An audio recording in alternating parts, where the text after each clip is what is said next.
Peraturan Presiden Nomor 81 Tahun 2010 untuk mewujudkan reformasi birokrasi tersebut, maka diperlukan strategi penguatan reformasi birokrasi. Hal ini dapat dilakukan melalui 5 cara. Yang pertama yaitu penguatan penganggaran reguler reformasi birokrasi yang berorientasi pada hasil. Kemudian yang kedua yaitu pendekatan prosedural kontraktual. Kemudian yang ketiga mengevaluasi kinerja sektor dengan partisipasi lembaga terkait. Yang keempat yaitu integritas dengan penilaian efektivitas kepemimpinan multilevel. Kemudian yang kelima yaitu meningkatkan pendanaan konvensional reformasi birokrasi dengan dukungan sistem informasi kinerja industri. Selanjutnya di sini saya akan menjelaskan tentang permasalahan dalam birokrasi. Adanya peraturan Presiden Nomor 81 Tahun 2010 ini tentang proyek besar reformasi birokrasi menghasilkan hasil yang tidak sesuai dengan kenaikan daya saing yang ada di Indonesia. Pencapaian di Indonesia ini dalam Global Competitive Index menduduki peringkat di atas 30. Hal ini menunjukkan bahwa hal tersebut kurang positif atau kurang baik. Berdasarkan hasil data yang ada juga menunjukkan bahwa permasalahan dalam birokrasi ini terjadi karena permasalahan korupsi dan pemerintahan yang tidak efektif. Selain itu, penggambaran pencapaian reformasi birokrasi tidak hanya dilihat dari keterkaitan pencapaian daya saing yang ada di Indonesia, nampaknya bertentangan dengan penilaian yang telah dijelaskan oleh RPJMN pada tahun 2015 sampai 2019.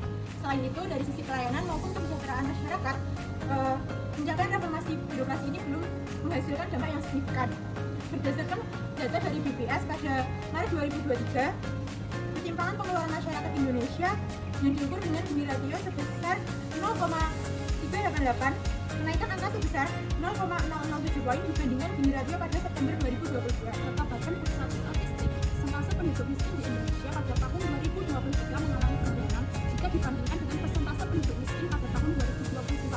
Meskipun terjadi penurunan, persentase ketimpangan penduduk miskin antara wilayah atau pulau masih terlihat jelas perbedaan Indonesia pada tahun 2023 sebesar 3,92 pada skala 0 sampai dengan 5. Angka ini lebih rendah jika dibandingkan dengan 2022 yakni sebesar 3,9. Rangkaian penjelasan di atas menjelaskan statement bahwa reformasi birokrasi baru terlaksana pada kulitnya saja, yang artinya perubahan hanya terjadi pada tampilannya saja seperti tata kelola, administratif, prosedur, dan belum menyelesaikan masalah besar seperti ketimpangan, kemiskinan, korupsi, dan lain sebagainya. Ada analisis permasalahan dalam reformasi birokrasi. Yang pertama ada pendekatan reformasi birokrasi cenderung bersifat administratif, artinya kegiatan reformasi birokrasi dianggap lebih sebagai reformasi prosedural daripada perubahan substansial. Yang kedua ada kurangnya penempatan peran serta kapasitas kepemimpinan dalam manajemen perubahan. Dalam hal ini, menjadi seorang pemimpin haruslah bertanggung jawab dalam membangun sense of urgency, sehingga menciptakan visi perubahan serta menggerakkan bawahannya untuk mencapai visi perubahan tersebut.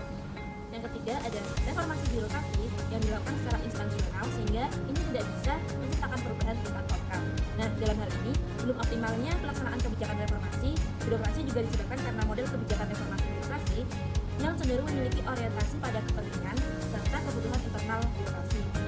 Hal tersebut juga disebabkan karena kebijakan reformasi birokrasi yang dimana menekankan pada standarisasi ketat serta bersifat dinamis. Keempat ada kurangnya dukungan kebijakan perubahan secara kuat. Nah, dalam hal ini reformasi birokrasi yang ada belum memiliki dukungan infrastruktur kebijakan yang mendorong perubahan secara masif dalam manajemen pemerintahan. Dalam hal ini, infrastruktur kebijakan yang dimaksud adalah kebijakan keuangan, kebijakan kelembagaan, kebijakan pengelolaan sumber daya manusia, serta kebijakan e-government. Salah satu masalah yang harus dihadapi dalam pengimplementasian reformasi birokrasi di Indonesia adalah minimnya keterlibatan stakeholder dalam menentukan arah, prioritas, serta penilaian keberhasilan, yang mana hal tersebut menjadikan reformasi birokrasi masih bersifat agresif dan jauh dari pantauan publik serta harapan stakeholder. Oleh karena itu, diperlukan beberapa strategi untuk meningkatkan keberhasilan reformasi birokrasi.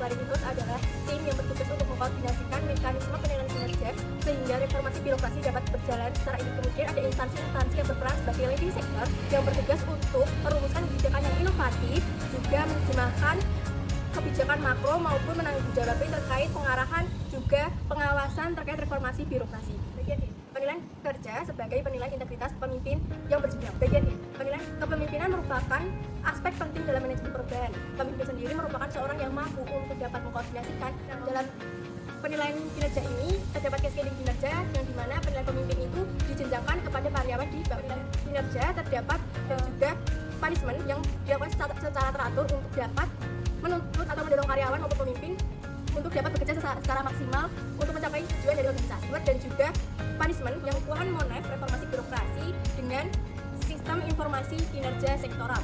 Monef atau monitoring evaluasi adalah aspek penting dalam jalannya reformasi birokrasi. Monef ini bertujuan untuk menjamin terlaksananya reformasi birokrasi sesuai dengan koridor atau aturan. Monitoring evaluasi diperlukan adanya sistem informasi kinerja sektoral untuk dapat mempermudah pengaksesan maupun memantau progres dari tim kualitas penjamin reformasi birokrasi.